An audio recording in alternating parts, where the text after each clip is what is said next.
बेटा अभी आप लोगों का मॉक टेस्ट स्टार्ट हो गया है। तो मॉक टेस्ट का जो पेपर आज होगा ना, उसका सलूशन हम लोग पहले से ही बना के आपको दे रहे हैं, ठीक है ना। और ये सलूशन सिर्फ ट्रिक्स पे होगा और टिप्स पे आपको रखना है, ठीक है ना। कैसे हम प्रॉब्लम को हैंडल करते हैं या कैसे उसको हम ट्रिक के थ्रू हमें सॉल्व करना है, बहुत लेंदी नहीं लेके जाना है, इन पर हम चर्चा करने वाले हैं। तो वीडियो को हमें बहुत बड़ा नहीं बनाना है, ठीक है ना। अगर हम लोग 20 क्वेश्चन करते हैं तो मैक्सिमम 20 मिनट उसमें लगने चाहिए, ठीक है ना। 1 मिनट एक क्वेश्चन को देंगे तभी जाकर वहाँ पर आप नीट के एग्ज़ाम में सक्सेस हो पाओगे, ठीक है ना। तो मैं स्टार्ट करता हूँ। जैसे मेरा पहला क्वेश्चन देखो क्या है, ध्यान से देखना। पहला question, the dimensional formula of the physical quantity is m power a, l power b, t power c, then the physical quantity is क्या होगी। पहला क्या दिया, स्प्रिंग कांस्टेंट। अच्छा, स्प्रिंग कांस्टेंट देखिए, l m की पावर क्या दिया a, l की पावर क्या दिया b, t की पावर क्या दिया c, और यहाँ पर आपको दिया है क्वांटिटी क्या है, स्प्रिंग कांस्टेंट की। ये क्या होता है, k इक्वल टू क्या होता है, f अपॉन x होता है, ठीक है ना।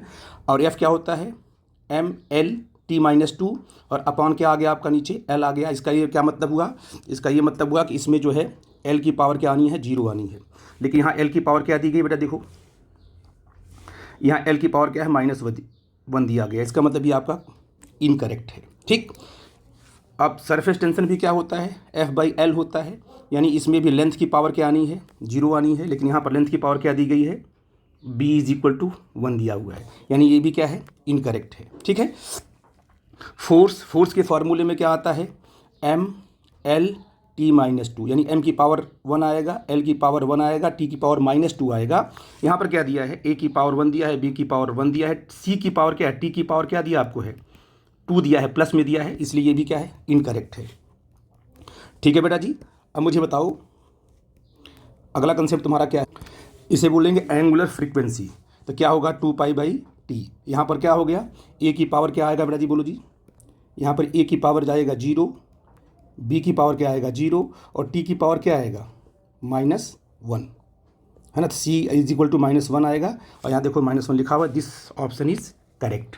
आई थिंक मेरी बात समझ पा रहे हो। जब आप चीज़ों को प्रॉपरली आप एनालाइज करोगे तो फटाफट आपको आंसर मिलता जाएगा, ठीक है बेटा जी। हम अगले क्वेश्चन में आते हैं।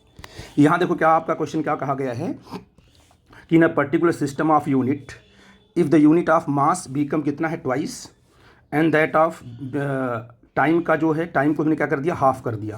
तो 8 joule will be written as, तो 8 जूल किसके बराबर होगा, ठीक है ना। तो आपने क्या कहा, 8 जूल इक्वल टू क्या लिखा आपने, क्या होता है जूल की यूनिट क्या होती है बेटा जी, kg मीटर स्क्वायर, और टाइम का स्क्वायर, सेकंड का स्क्वायर। तो आपने क्या किया, kg को क्या कर दिया, डबल कर दिया, और टाइम को क्या कर दिया आपने, 1/2 कर दिया। तो व्हाट हैपन हियर, क्या हो जाएगा बेटा, यहाँ पर देखो ध्यान से, तो हो जाएगा तुम्हारा 8 इंटू यहाँ का हो जाएगा 2 अपॉन ये 1/2 का होल स्क्वायर करोगे तो ऊपर जाएगा तुम्हारा क्या चला जाएगा, 4, है ना। तो क्या बन जाएगा तुम्हारा 64 यूनिट। तो आपका क्या होगा, तुम्हारा 64 यूनिट तुम्हारा क्या होगा, करेक्ट ऑप्शन होगा, ठीक है बेटा जी। बस आपको कन्वर्ट करना, कि केजी को आपको डबल कर देना है और टाइम को आपको हाफ कर देना है। तो डायरेक्ट रखो फार्मूले में, आंसर आपका आ जाएगा, ठीक है बेटा जी। तो इस वाले क्वेश्चन को हम लोग पढ़ते हैं। कह रहा है कि the acceleration time graph of a particle moving along x axis in the figure if the initial velocity बोलो कितनी गई है, -5 metre per second square, -5 metre per second दिया गया है। The velocity at t = 8 second, graph आपको दिया गया है। ये किसका है, एक्सेलरेशन और टाइम का ग्राफ है। मैंने लिखा है वहाँ पर important point, the area under the AT graph is the change in velocity. तो अगर आपने क्या लिखा कि v2 - v1 = area under the curve, ये जो एरिया निकालोगे, ये वाली जो एरिया निकालोगे आप, ये होगी पॉजिटिव और ये क्या होगी, नेगेटिव। यानी कहने मतलब अगर टोटल एरिया निकालोगे तो बड़ी वाली एरिया में से क्या करेगी, छोटी वाली एरिया को माइनस करना पड़ेगा, ठीक है बेटा जी। तो आप क्या लिखोगे, 1/, इसकी क्या होगी बोलो, ये वाली एरिया क्या होगी, ये वाली area 1/2 into base into height. Base कितना आपका 6 है, इंटू हाइट कितना आपका है 10 है। और ये वाली एरिया क्या है आपकी, ये आपका माइनस में है, तो -1/2 इंटू बेस कितना आपका है, यहाँ पर 2 है, और हाइट कितना आपका है 10 है ना। तो जब इसको सॉल्व करेंगे हम लोग तो क्या ले लेंगे, देखो कितना आ जाएगा आपका, यहाँ से 2 ये कट जाएगा, यहाँ से 3 आ जाएगा, हो जाएगा तुम्हारा 30 - 20, यहाँ से 2 से 2 कटेगा, यहाँ पर आ जाएगा 10, ये आ जाएगा तुम्हारा 20 आ जाएगा। और V2 आपको निकालना है, V1 V2 और V1 कितना दिया है -5, हो जाएगा तुम्हारा +5 इज इक्वल टू हो जाएगा तुम्हारा 20। तो V2 is equal final velocity क्या हो जाएगी 20 - 5 is equal to 15 metre per second. तो आई थिंक ये आपका पहला ऑप्शन क्या हुआ बेटा जी, करेक्ट हुआ। ठीक है ना, कंसेप्ट क्लियर है, फॉर्मूला क्लियर है, तो आप आराम से निकाल सकते हो। अब हम अगले क्वेश्चन पे, अब देखो बेटा ये क्वेश्चन क्या बोल रहा है कि following forces start acting on a particle at rest. ठीक है ना, at the origin coordinate system simultaneous. ये आपके पास पहला फोर्स कौन सा दिया गया है, पहला फोर्स ये है, दूसरा ये है, तीसरा ये है, चौथा, ये 4 फोर्सेस किसी एक पॉइंट पर एक्ट हो रहे हैं।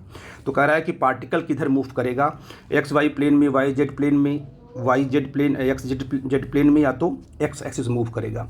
अब इन तीनों फोर्सेस का जो सम होगा, या नेट निकालो यहाँ पर, तो इन तीनों इसको जब ऐड करोगे, जो नेट फोर्स आएगा वही नेट फोर्स जो होगा वो डिसाइड करेगा कि पार्टिकल किस डायरेक्शन में क्या करेगा, मूव करेगा बेटा जी। ठीक है ना, तो अगर इनको हम सम करोगे तो यहाँ पर कितना है 5i है, यहाँ पर 2i है, यहाँ पर 6i है, यहाँ पर i है। तो i कुछ पूरा जब ऐड करोगे तो i तो कट जाएगा, क्योंकि 5 2 7 हो जाएगा, और 6 1 7, ये है माइनस में, तुम्हारा क्या है प्लस में। अब जे को जे में ऐड करोगे, फिर इसमें इसको ऐड करोगे, फिर जे को ऐड करोगे, तो तुम्हारा आएगा 4j आएगा, और फिर क्या आएगा के 2k आएगा। ठीक है बेटा जी। अब बताओ ये जो फोर्स है इसमें क्या आया, जे कैप और के कैप आया है। इसका मतलब जे क्या करता है, रिप्रेजेंट वाई एक्सिस को, है ना, और के क्या करता है, रिप्रेजेंट जेड एक्सिस को। तो यानी कहने मतलब वाई और जेड प्लेन में, यानी आपका ये वाला ऑप्शन करेक्ट होगा। ठीक है बेटा जी। इनको सम करने के बाद आपका ये आने वाला है, यही डिसाइड करेगा कौन से प्लेन में हमारा पार्टिकल मूव करेगा। ठीक है बेटा जी। अब देखो ये क्वेश्चन आपका आया है प्रोजेक्टाइल मोशन से, 2D मोशन से आया होगा। इसको कैसे हम हैंडल करेंगे कि the range and Heights for 2 projectile projected with same initial speed, है ना।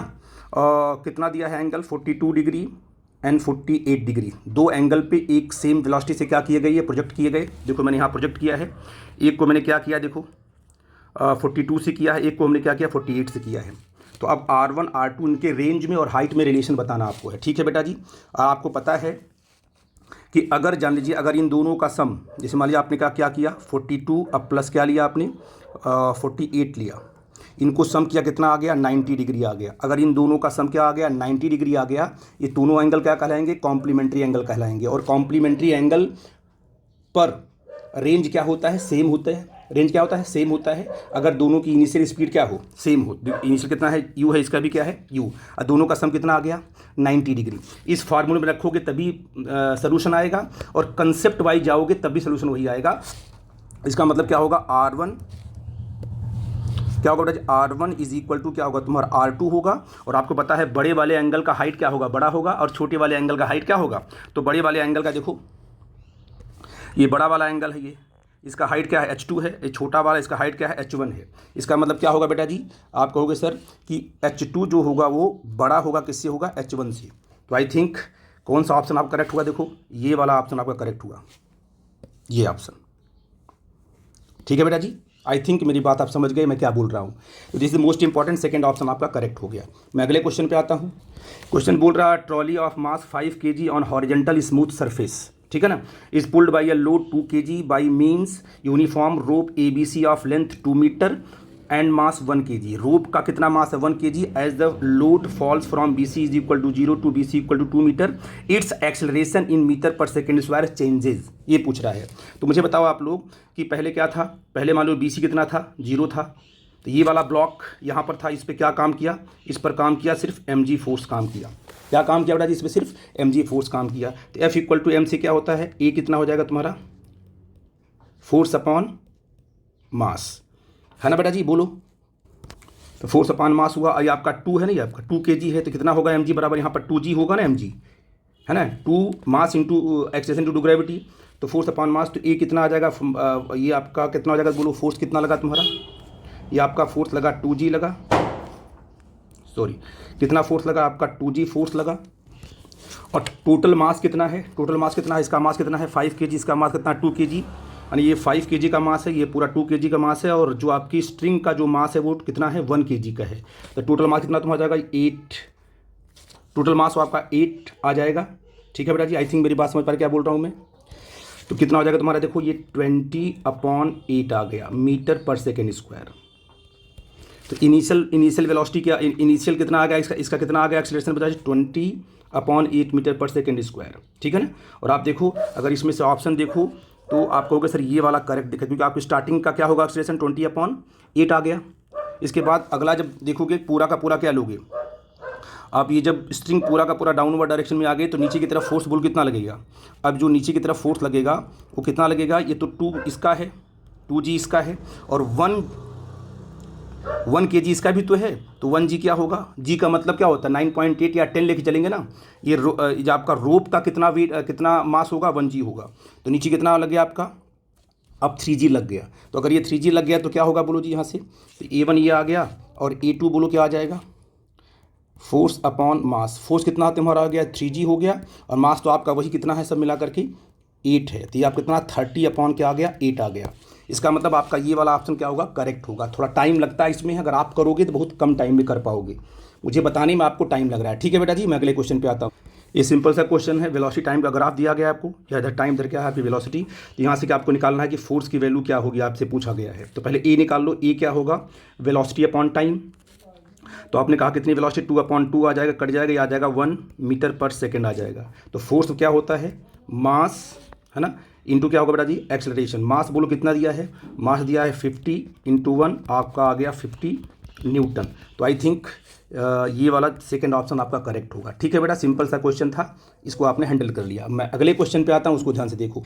इसमें देखो क्या दिया गया है question, given below are 2 statement, 1 is the 2 statement दिया गया है, एक आपका एसर्शन एक आपका है रीजन है।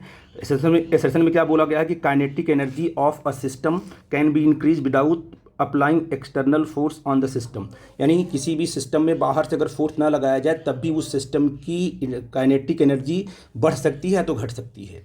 और रीजन क्या दिया गया, if external forces are absent then work done by the internal forces equal to the change in its kinetic energy. बिल्कुल सही बोला इन्होंने है कि अगर कोई बॉडी है, उस बॉडी पे बाहर से हमने क्या है फोर्स नहीं लगाया है, तब भी उस बॉडी की काइनेटिक एनर्जी चेंज हो सकती है, क्योंकि काइनेटिक एनर्जी इंटरनल फोर्सेस से भी चेंज होती है।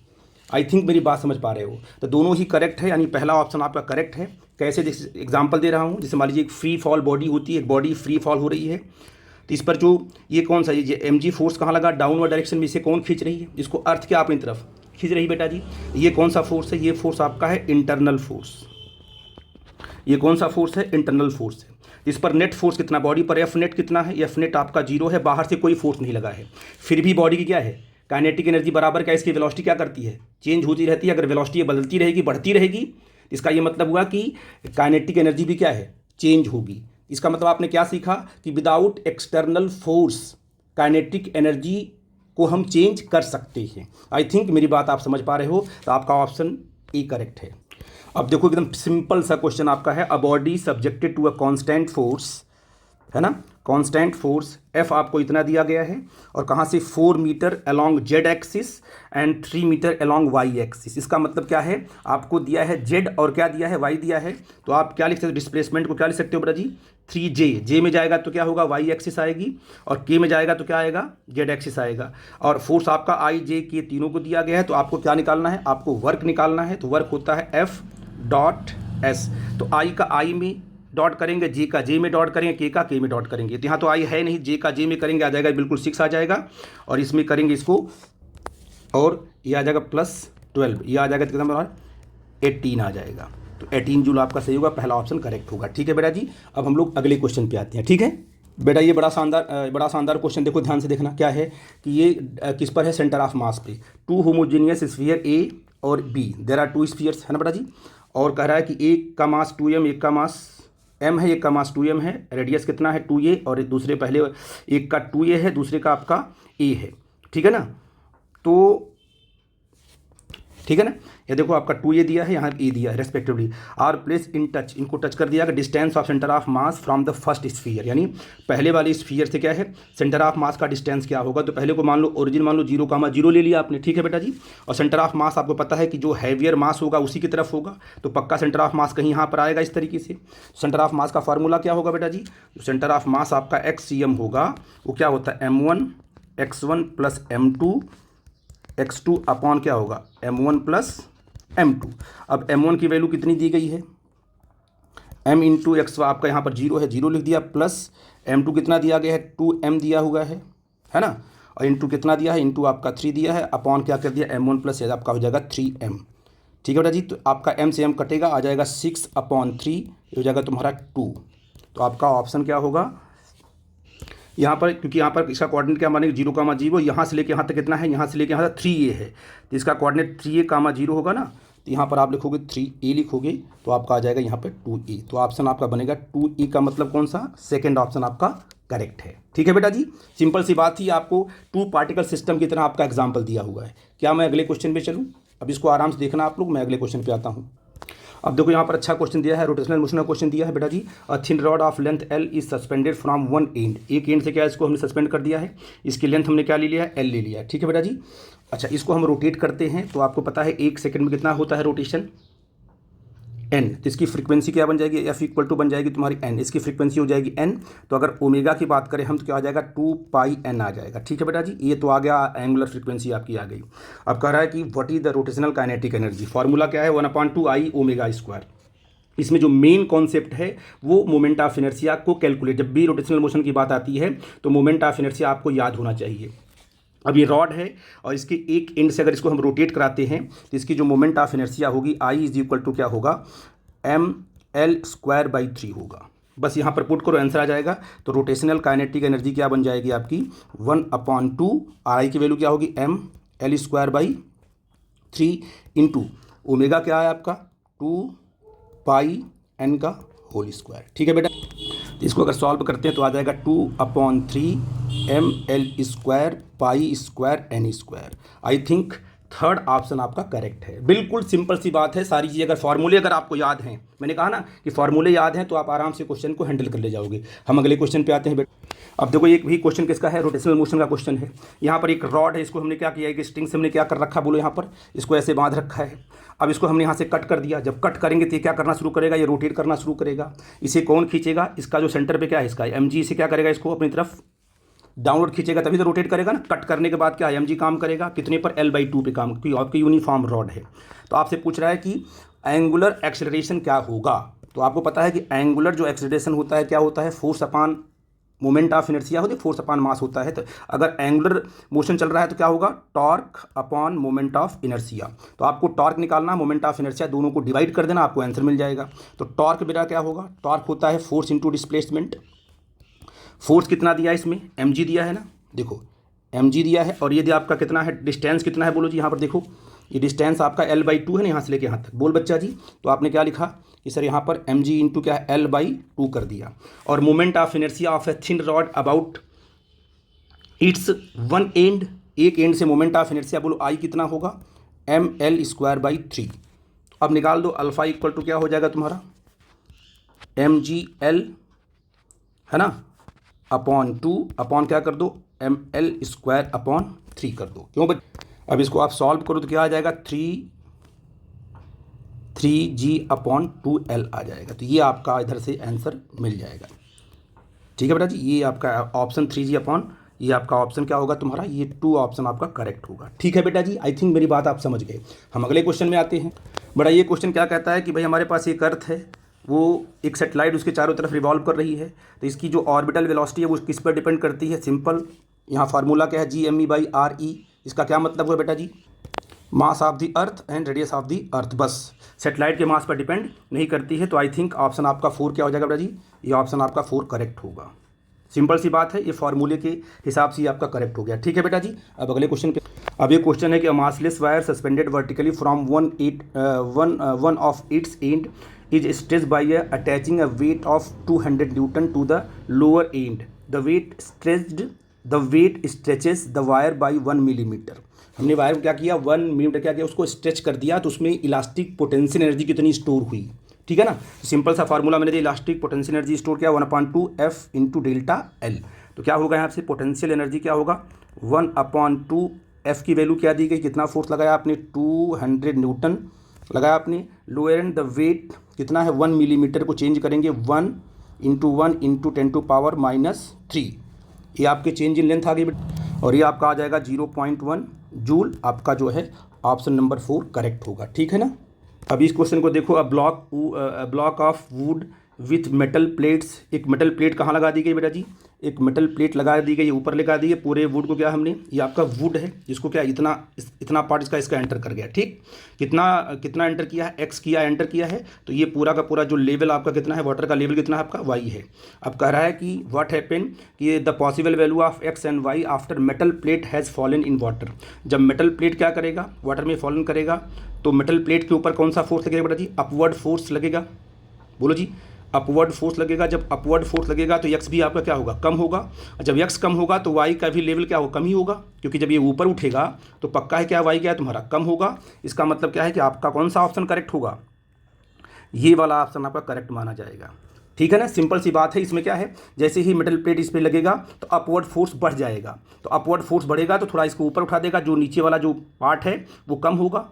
जब नीचे वाला पार्ट कम होगा तो पक्का है कि ये वाला वाटर का लेवल कहाँ आएगा, नीचे आएगा। तो एक्स भी डिक्रीज करेगा और वाई भी डिक्रीज करेगा। उसके लिए ऑप्शन आपका क्या माना जाएगा, फोर्थ करेक्ट माना जाएगा। अब देखो बेटा जी, सिंपल सी बात है, ये आपका क्या दिया है, steel tap give correct measurement 20 degree Celsius. एक स्टील टैप है जिससे क्या हम लोग एकदम एग्जैक्ट मेजरमेंट करते हैं। और कह रहा है कि भाई स्टील टैप को कहाँ रख दिया गया, 0 डिग्री सेल्सियस पर। तो क्या होगा, स्टील टैप क्या होगा, जब उसके टेम्परेचर को हम कम करेंगे तो पक्का उसकी लेंथ क्या हो जाएगी, कम हो जाएगी। और लेंथ अगर उसकी कम हो जाएगी तो व्हाट हैपन हियर, तो आप क्या बोलोगे, डेल्टा एल। लेंथ अगर कम होगी तो मेजरमेंट क्या करेगा, वो कम करेगा।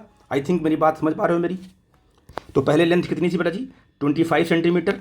अब लेंथ क्या हो जाएगी, 25 सेंटीमीटर से कम हो जाएगी। क्यों, क्योंकि जैसे ही टेम्परेचर डिक्रीज करेगा, लिखा हमने है डेल्टा एल अपॉन क्या है, अल्फा डेल्टा टी। यहाँ पर डेल्टा टी क्या हो रहा है, डेल्टा टी आपका डिक्रीज करेगा तो ये आ जाएगा माइनस में। तो पक्का है लेंथ का मेजरमेंट भी क्या वो कम ही करेगा। तो आपका ऑप्शन क्या होगा, 2 करेक्ट माना जाएगा कि लेंथ वो कम मेजर करेगा। ठीक है बेटा। अब देखो एक अच्छा क्वेश्चन आपका है, ये थर्मोडाइनमिक्स क्वेश्चन आपका है कि व्हेन हीट कितना है दी गई है, 1500 जूल दी गई है। और कांस्टेंट क्या दिया गया है, प्रेशर तुम्हारा 2.1 10⁵ न्यूटन दिया गया है। There was increase in its volume, volume में कितना इंक्रीमेंट हो रहा है, इतना हो रहा है। तो पूछ रहा है कि चेंज इन इंटरनल एनर्जी आपसे पूछ रहा है। तो क्या लगा देंगे, फर्स्ट लॉ ऑफ थर्मोडायनामिक्स लगाएंगे। अच्छा, डी क्यू आपको इतना दिया है, डी वी कितना है, चेंज इन वॉल्यूम इतना दिया हुआ है। According to first law of thermodynamics क्या कहता है, D Q equal to D U plus D W. ठीक है बेटा जी। इसके बाद क्या है, डी यू निकालेंगे, D Q minus D W करके रखेंगे। डी की वैल्यू रखो यहाँ पर, जो डी क्यू की वैल्यू क्या दिया गया आपको, जो हीट की वैल्यू कितनी दी गई है, 1500 जूल दी गई है, माइनस कितना दिया गया तुम्हारा प्रेशर, 2.1 इंटू 10⁵ और इंटू डी वी की वैल्यू क्या दी गई है, चेंज इन वॉल्यूम कितना है, 2.5 इंटू 10⁻³ ठीक है बेटा। और इसको सॉल्व करोगे तो आपका कितना आ जाएगा, 975 जूल। सिंपल सा क्वेश्चन है, फर्स्ट लॉ लगा करके लॉ पे जरूर क्वेश्चंस आते हैं। तो आपका ये आपका ऑप्शन 3 करेक्ट होगा। ठीक है बेटा। अब अगला क्वेश्चन करा कि four molecules of gas have speed u, 4u, 10u and 15u। The ratio of their RMS speed to average speed of molecule will be. अब वी आर का फॉर्मूला आपको आना चाहिए। क्या होता है, √v1² + v2² + v3² up to vn² upon n। और जो वी एवरेज होता है simple v1 + v2 + v3 vn upon n होगा। ठीक है बेटा जी। अब देखो कितना होगा ये आपका, u² + 4u का होल स्क्वायर प्लस 10u का होल स्क्वायर अब प्लस 15u का होल स्क्वायर कर दिया, अपॉन कितने नंबर्स हैं, 4। ठीक है। तो अगर सॉल्व करेंगे कितना आ जाएगा तुम्हारा, बोलो जी 342/4u आ जाएगा। ठीक है ना। अब निकालते हैं वी एफ, क्या हो जाएगा इसका, u + 4u अब प्लस 10u अब प्लस 15u अपॉन ये हो जाएगा तुम्हारा 4। इसे सॉल्व करेंगे 30u अपॉन कितना आ जाएगा, 4 है कि नहीं बेटा जी। और इसको जब रेशियो निकालेंगे V R M S upon V average तो ये आ जाएगा √342/225। तो ये वाला ऑप्शन आपका करेक्ट होगा। ठीक है बेटा जी, ध्यान से देख लेना, बहुत ही इंपॉर्टेंट कंसेप्ट है ये। बिल्कुल सादा सा क्वेश्चन बिल्कुल कई बार पूछा भी गया है। सिंपल हार्मोनिक मोशन में क्या दिया है कि पोटेंशियल, ये देखो ध्यान से, ये क्या कहा गया कि पोटेंशियल एनर्जी क्या है, T1 है, और time period of variation of क्या है आपका T2 है। Then relation between T1 and T2, simple सी बात है, पीरियड ऑफ पोटेंशियल एनर्जी कितना होगा, 1/2 पीरियड ऑफ पोजीशन होता है। ठीक है बेटा जी। आई थिंक मेरी बात समझ पा रहे हो मैं क्या बोल रहा हूँ। तो क्या होगा यहाँ पर देखो ध्यान से बेटा जी, ये कितना होगा, T1 =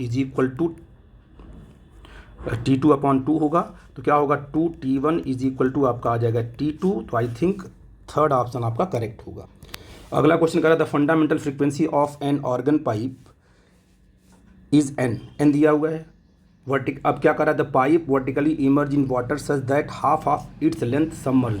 जब इसको हमने क्या किया, इसमें इसको हमने सबमर्ज किया तो इसका आधा लेंथ क्या है, वाटर के अंदर चली गई, आधा क्या है, ऊपर है। The fundamental frequency of air column in its position will be, जो एयर में बचा हुआ कॉलम है उसकी फंडामेंटल फ्रीक्वेंसी क्या होगी। तो आपको पता है कि fundamental frequency of open organ pipe क्या होता है, N=V/2L। ठीक है बेटा जी। और जैसे ही क्या कर दिया हमने, इसको वाटर में मर्ज किया तो इसका हाफ पार्ट क्या हो गया, हाफ पार्ट ऊपर चला जाएगा तो हो जाएगा तुम्हारा क्लोज्ड ऑर्गन पाइप। तब उस टाइम पे क्या होगी, इसके फंडामेंटल फ्रीक्वेंसी बेटा क्या होगी, देखो ध्यान से। तो जो तुम्हारा N होगा वो कितना हो जाएगा, V/4 हो जाएगा ना, 4L होता है ना, 4 × L/2। ठीक है बेटा। तो आप देखो यहाँ से 2 से 2 कट जाएगा, तो ये जो फ्रीक्वेंसी आपकी आएगी V/ क्या आ जाएगी, इसको N1 मानते हैं तो अपन 2L आएगी, ये N के बराबर ही आएगी। आई थिंक मेरी बात समझ पा रहे हैं। और अब थर्ड ऑप्शन आपका करेक्ट माना जाएगा। ठीक है बेटा जी। आई थिंक ये सारे कंसेप्ट आपको समझ में आए होंगे। अगर जहाँ डाउट होगा प्लीज़ हमसे बेटा डिस्कस करना।